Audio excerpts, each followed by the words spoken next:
Hello. Hi guys. Welcome to my YouTube channel. ఈరోజు మనం ఈ వీడియోలో తిరుమలలో ప్రసిద్ధి చెందిన ఒక ప్రాంతమైన జపాలి గురించి తెలుసుకోబోతున్నాం. ఫస్ట్ ఆఫ్ ఆల్, జపాలికి జపాలి అనే పేరు ఎందుకు వచ్చింది? ఈ జపాలిలో శ్రీ ఆంజనేయ స్వామి ఆలయాన్ని ఎందుకు నిర్మించారు? నిజంగా ఈ జపాలిలోనైనా శ్రీ ఆంజనేయ స్వామి జన్మించింది?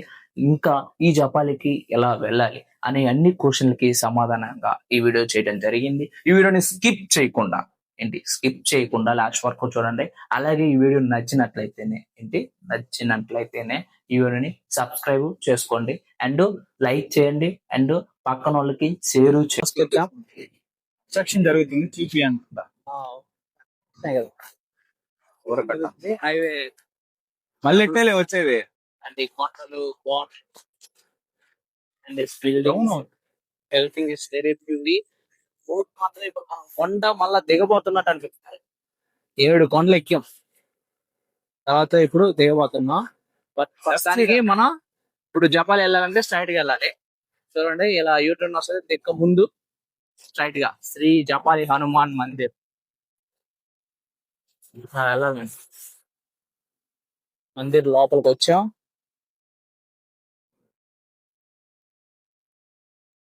వైట్ పాత్ బండి లోపలికి వెళ్తుందా?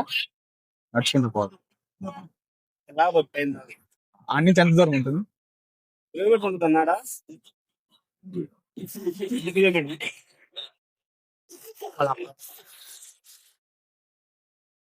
బైక్ మనం పార్క్ చేసే చోటు వచ్చి 1 కిలోమీటర్ వెళ్ళాలంట జపాలి పూర్తిగా మనం చేరుకోవాలంటే.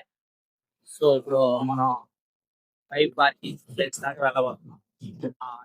This is Japali Mandir, Japali Hanuman Mandir. బాగా వావ్. జపాలి గురించి తెలుసుకుందాం. ఈ వీడియోలో నేను చెప్తూ ఉంటాను, అంతలోపల అవేర్నెస్ ఏంటి.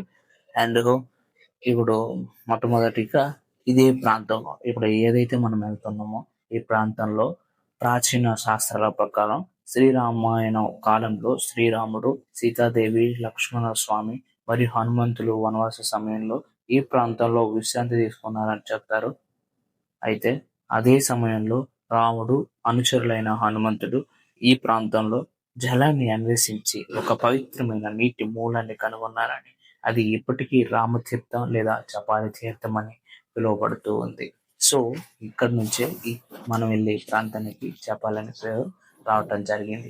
అది కొన్ని కథనాల ప్రకారం. మరికొన్ని కథనాల ప్రకారం ఇక్కడ శ్రీ జపాలి మహర్షి అనే ఆయన ఇక్కడ నామ జపం చేస్తుండగా కొన్ని సంవత్సరాలు, కొన్ని వేల నామ జపాలు చేశారని, అందువలనే ఇక్కడ జపాలి అనే ఆయన పేరు ద్వారా ఇక్కడ ఈ ప్రాంతానికి, ఈ తీర్థానికి జపాలి అనే పేరు రావటం జరిగిందని కొంతమంది చెప్తూ ఉంటారు. సో అలాగే ఇప్పుడు ఇక్కడ శ్రీ ఆంజనేయ స్వామి గారు ఇక్కడైనా జన్మించింది అవునా కాదా అనేది మనం తెలుసుకున్నాం. ఇక్కడ చాలా ప్రశాంతంగా ఉంది. హనుమంతులు వారు ఎక్కడైనా జన్మించిందనే ప్రశ్నకి నేను సమాధానం ఖచ్చితంగా చెప్తాను. సో దానికోసం మీరు స్కిప్ చేయకుండా చూడండి. ఎప్పుడు చెప్తాను నాకే తెలీదు. స్టెప్స్ అన్ని ఎక్కుతాను, చాలా క్యూట్ గా ఉంది.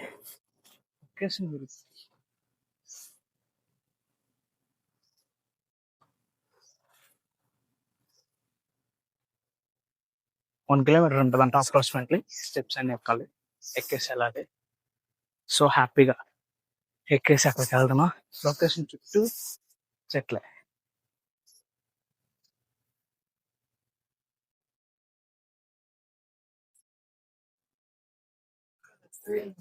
ఎక్కేది చూడరా.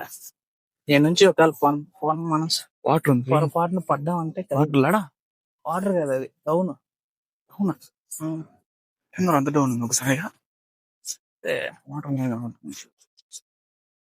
ఓవర్ డౌన్ కదా. హైట్ ఇప్పుడు మనం దిగుతున్నాం. నైట్ కూడా మంచిగా ఉంటుంది అట్లా, లైట్లు ఇట్లా.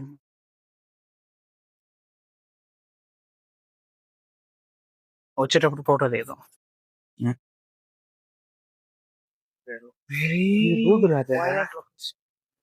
రోడ్ అది.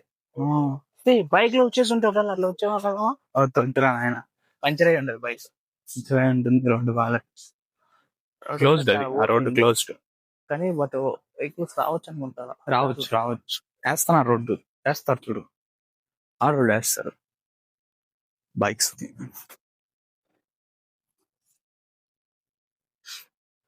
కొండ చాలా పెద్దది ఉంది, చాలా చీకటికి కూడా ఉంది, లైటింగ్ డల్ ఉంది, డౌన్ ఎక్కువ.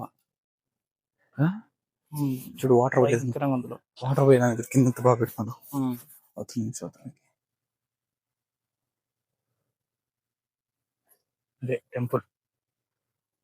అక్కడికి మనం చెప్పాలి టెంపుల్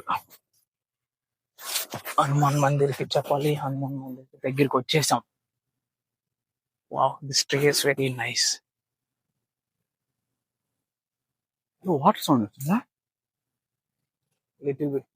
యా, ఇది వాటర్ వెళ్తుంది కాడా, అదో అక్కడ పై నుంచి దాని నుంచి వాటర్ వస్తుంది. సోరా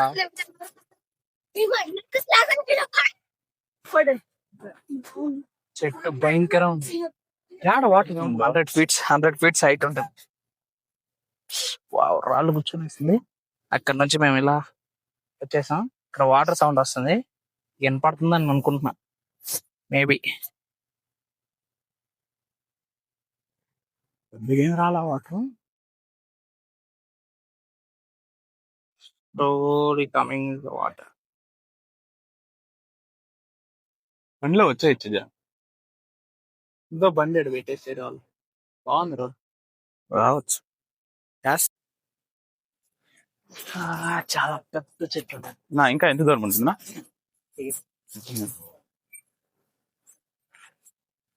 అదేలే కనపడుతుంది కదా. 10 నిమిషాలు. హనుమాన్ మందిర్కి చెట్టు జాయింట్ చూడు, వాటర్ జాయింట్ సూపర్. అవునండి. ఎక్కడ? యూట్యూబ్.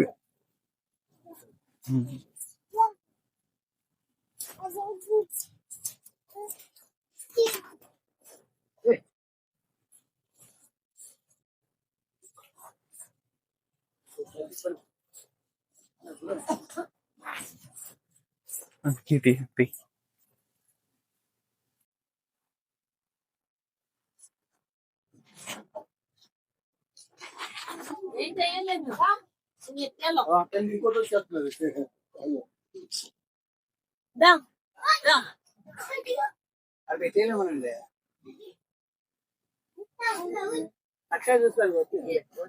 పెట్టేనా నేను రాయి మీద పెట్టాను తీసుకెళ్తాను.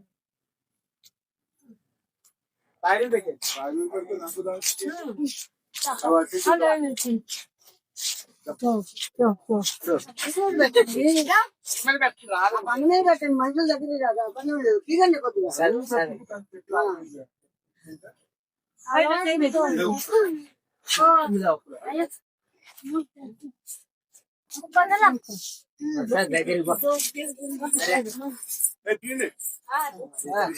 ఇక్కడ రాండి బ్రో.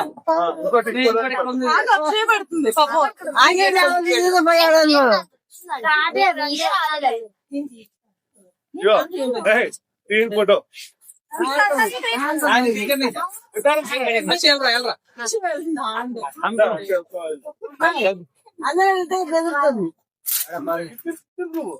కలబడిలా పెట్టు.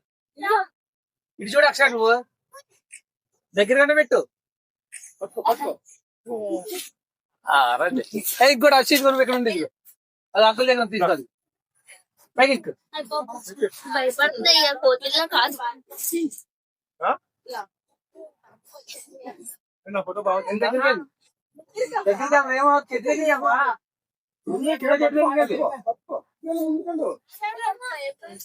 మనుషులకేదండి మన ఆయన.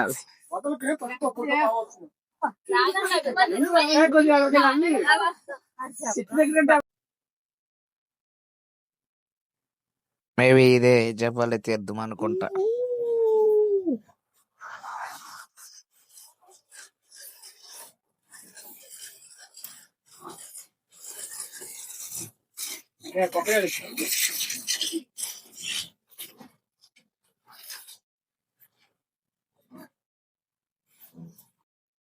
కొనేరు కదా.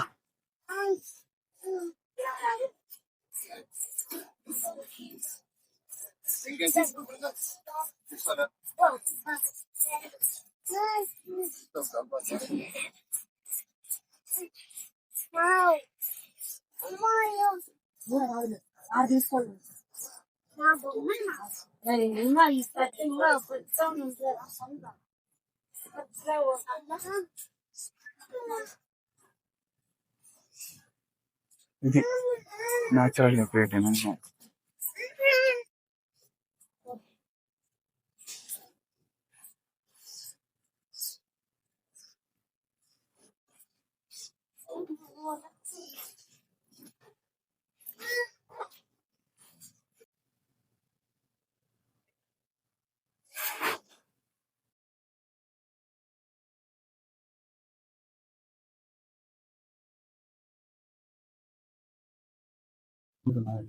లోపల అలో చేయదు అలో.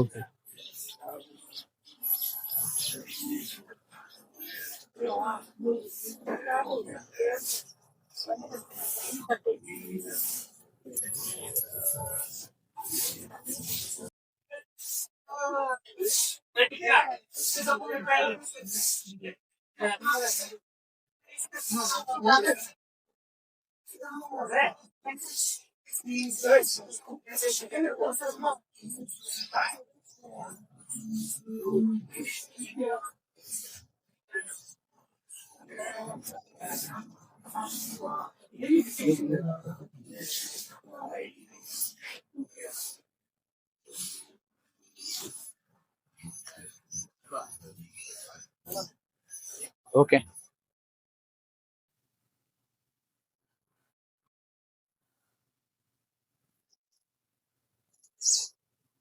మనం వచ్చిన దారి అలా. ఒకవేళ వెహికల్ వేసుకొని రావాలని మీరు సాహసంగా చేస్తే సో డైరెక్ట్ గా తార్ రోడ్ అయితే లేదు, మట్టి రోడ్ ఉంది. డైరెక్ట్ ఇక్కడికి రావచ్చు, వెహికల్ ఇలా పార్క్ చేయొచ్చు. ఆ రోడ్డు మనం నడిచి వచ్చాము కదా, సేమ్ రూట్ లోనే ఉంది. ఆ రోడ్డు కొంచెం డేంజరే కావాలండి. హ్యాండ్ వాష్ చేసుకోవాలి.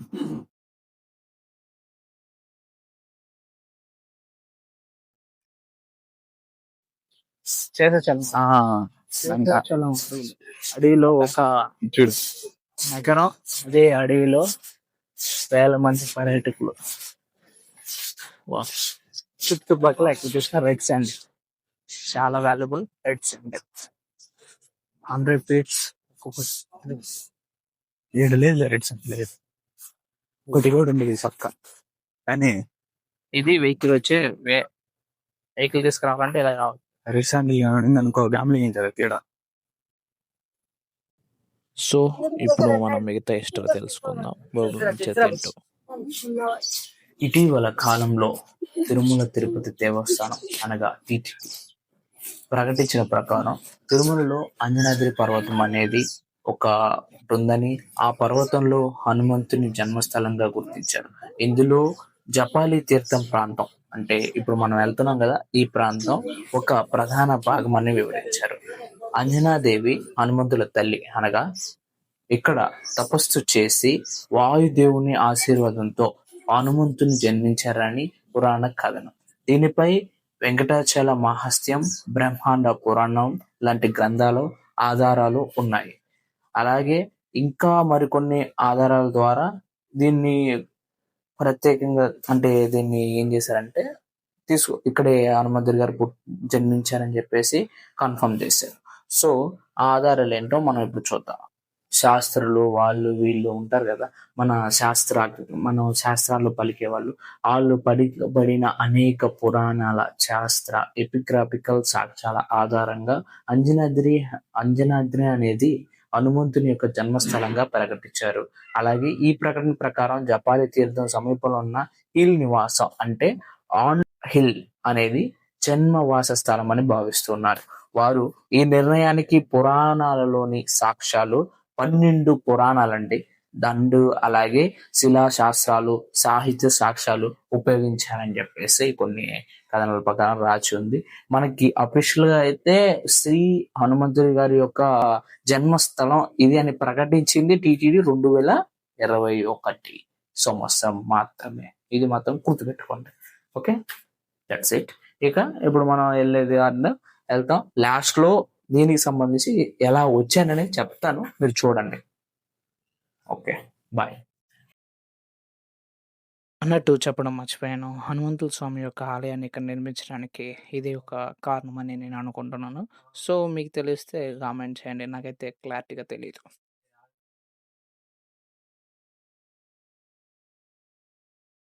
First 2 temples. జపాలికి మనం రావాలంటే అక్కడ వేణుగోపాల స్వామి ఆలయాన్ని దాటి తర్వాత నెక్స్ట్ స్టాపే జపాలి స్టాప్ వస్తుంది. ఆకాశగంగా వెళ్ళే మార్గంలోనే ఈ జపాలి కూడా ఉంది. నేను చెప్పాలంటే ఈ 360 తీర్థాల్లో ఇదే మొదటి తీర్థం. ఇంకా మసాలా పూరి తిందాం సరదాగా. చలో చూడండి గైస్, ఇది మీకే తినండి.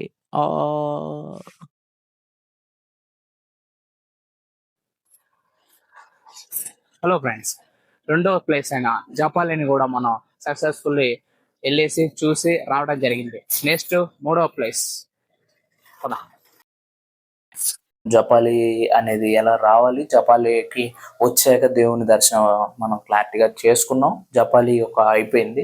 నేను ఇంతకు ముందు వేణుగోపాల స్వామి ఆలయం గురించి, హజీరాం బాబా ఆలయ గురించి కూడా కొంత వీడియో తీశాను. అలాగే తిరుమలకి, అంటే చాలా మంది తిరుమలకి వెళ్ళాలని ఉంటది బట్ వెళ్ళలేకుండా ఉంటారు కాబట్టి వాళ్ళకు కూడా తిరుమల బైక్లో వెళ్తే ఎలా ఉంటుందని చెప్పేసి ఒక చిన్న వీడియో పెట్టాను. అది కూడా చూశారు. సో అలా అది కూడా మీరు చూడకుండా ఉంటే ఇప్పుడు వెళ్ళి చూడొచ్చు. నేను ఇంకా డిస్క్రిప్షన్ లో ఇస్తున్నాను. సో వెళ్ళి చూడండి. అండ్ ఈ వీడియో మీకు నచ్చినట్లయితే ఖచ్చితంగా సబ్స్క్రైబ్ చేసుకోండి, ఎందుకంటే ఇంకా మోర్ దెన్ వీడియోస్ నా నుంచి వస్తూ ఉంటాయి. ఒకవేళ నేను ఈ వీడియోలో ఏదైనా పొరపాటు చేస్తుంటే డెఫినెట్లీ కామెంట్ చేయండి, నేను నా తప్పుని సరిదిద్దుకునే ప్రయత్నం చేస్తాను. Okay guys.